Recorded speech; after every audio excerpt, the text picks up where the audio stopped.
लोग तुम्हारी चिता की आखिरी लकड़ी के जलने तक का वेट करेंगे, और जब वो आखिरी लकड़ी भी जल करके बुझ जाएगी, तब तुम्हारा भाई, बेटा, दोस्त, ये सब अनंत समय के लिए तुम्हें शमशान में छोड़कर तुम्हारी अगली यात्रा के लिए अलविदा बोलकर छोड़कर वापस अपने घरों में लौट जाएंगे। कुछ दिन तो तुम उनके दिलों में चिंता रहोगे कि अच्छा इंसान था, थोड़े दिन और जी लेता, और फिर समय के भंवर में तुम्हें पीछे छोड़कर आगे निकल पड़ेंगे। वो तुम्हारे वापस आने का वेट नहीं करेंगे, क्योंकि उनको पता होगा कि जो एक बार चला गया वो वापस नहीं आता। तो वेट करने से क्या फायदा?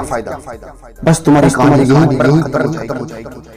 तुम ऊपर से देखकर सोचोगे कि लोग कितने स्वार्थी थे। जब मैं उनके काम आता था तो कितने पास रहते थे। आज जब मैं दुनिया से चला गया हूँ तब भी दुनिया वैसी ही चल रही है। तुम्हें अफसोस होगा कि मैं जन्म लेकर इन्हीं लोगों के लिए पृथ्वी पर गया था। तुम उनसे बहुत सवाल करना चाहोगे, लेकिन लाख कोशिशों के बाद भी तुम्हारी आवाज उन तक नहीं पहुंच पाएगी। तुम वापस आकर फिर दोबारा जिंदगी जीना चाहोगे, क्योंकि तब तुम्हें जिंदगी जीने का मकसद समझ में आ चुका होगा। तुम्हें महसूस होगा तब तुम अपनी लाइफ में आसपास के माहौल में खुद को कितना भूल गए थे। तुम्हें जवाब मिल चुका होगा कि क्यों तुम अपने सपने पूरे नहीं कर पाए, क्यों तुम अपने अंदर नहीं उतर पाए, क्यों तुम अपनी आत्मा को नहीं पहचान पाए, क्यों तुम अपनी आत्मा का परमात्मा से संपर्क नहीं करा पाए, क्यों तुम्हारे पास टाइम होते हुए भी प्रभु का ध्यान नहीं कर पाए, क्यों तुम्हारे सपने सिर्फ सपने बनकर रह गए। तुम्हें सबसे बड़ी सीख ये मिल चुकी होगी कि अगले जन्म में कुछ भी ना कर पाया तो कम से कम टाइम वेस्ट नहीं करूंगा। तुम चाहोगे 2 मिनट, काश 2 मिनट और मिल जाए, मैंने जिसके साथ बुरा किया है उससे माफी मांग सकूं, मैंने जिसका दिल दुखाया है उससे माफी मांग सकूं, मैंने अपने माँ बाप का दिल दुखाया है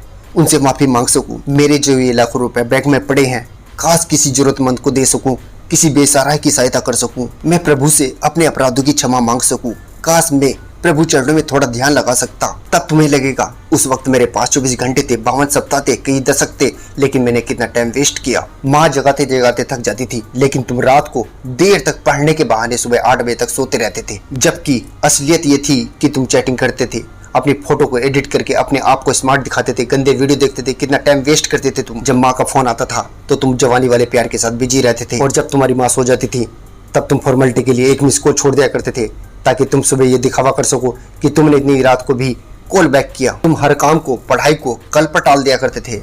जो हाथ तुम्हारे बूढ़े माँ बाप को सहारा देने चाहिए थे, वो हाथ हमेशा बिना मतलब ही मोबाइल पर उंगलियां फिराने में बिजी रहता था। तुमने कितने घंटे सुबह लेट उठने की वजह से बर्बाद किए। उन घंटों को मिलाकर कई दिन बन जाते, और कई दिन से महीने, महीने से कई साल की जिंदगी तू एक्स्ट्रा जी सकता था। मेहनत करके तू अपने सपने पूरे कर सकता था, ध्यान की गहराई में उतर सकता था, ध्यान की गहराई में उतरकर अपने आप को, अपनी आत्मा को पहचान सकता था। ध्यान की गहराई में जाकर तू आत्मा का परमात्मा से संपर्क करा सकता। मरने के बाद 1 मिनट तो क्या, 1 माइक्रो सेकंड भी नहीं मिल सकती तुझे, क्योंकि जिंदगी में कितने ही साल पहले ही मिल चुके थे। पर थैंक गॉड ऐसा कुछ भी नहीं हुआ, अभी मरे नहीं हो तुम। थैंक गॉड कि आज तुम थैंक गॉड बोलने के लायक इस धरती पर बचे हुए हो। तुम्हारा वक्त तुम्हारा वेट कर रहा है, तुम्हारे सपने अभी पूरे नहीं हुए, तुम्हारे माँ बाप, तुम्हारे घर वाले तुम्हारे सफल होने का वेट कर रहे हैं, तुम्हारा दिल तुम्हारे सपने पूरे होने का वेट कर रहा है। थैंक गॉड कि तुम्हारे हाथ की घड़ी अब भी तुम्हें वो दिन दिखाने का वेट कर रही है जब तुम एक हीरो की तरह लोगों के सामने खड़े होंगे, और लोग तुम्हारी रियल कहानी सुनकर आंसुओं से भर जाएंगे